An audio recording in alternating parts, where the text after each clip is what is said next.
त्यांचं नेतृत्व एका वेगळ्या क्षितिजावर जात असताना अचानक आपल्यातनं त्यांचं निघून जाणं हे खरोखर अत्यंत वेदनादायी आहे, अत्यंत दुःखदायी आहे आणि विश्वास न बसण्यासारखा आहे.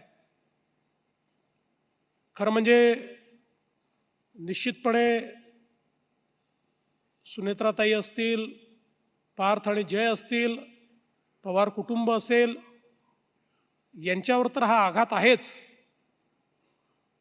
पण दादांनी ज्यांना आधार दिला असे अनेक नेते आहेत की ज्यांना आज पोरकं झाल्यासारखं वाटतं.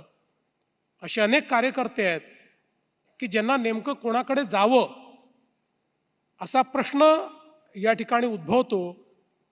आणि आमच्यासारखे अनेक मित्र आहेत की ज्यांना असं वाटतं की आता पाहायचं कुठे, कारण दादांसारखा एक मित्र, आणि केवळ मित्रच नाही तर मित्र असं म्हणेल की एखाद्या मुख्यमंत्र्यांना अर्थमंत्री कसा पाहिजे तर तो दादांसारखा पाहिजे की निर्धास्तपणे दादा येथे माहिती आहे हे सांभाळून घेतील, नीट आपली आर्थिक घडी ते बसवतील.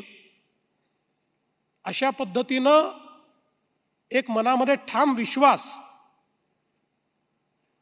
असताना, आणि खरं म्हणजे दादांनी तर यावर्षी आणि पुढच्या वर्षी अर्थसंकल्प मांडल्यानंतर एक नवीन रेकॉर्ड या महाराष्ट्रामध्ये तयार केला असता. अशा परिस्थितीमध्ये दुर्दैवाने आता तो अर्थसंकल्प मला मांडावा लागतोय.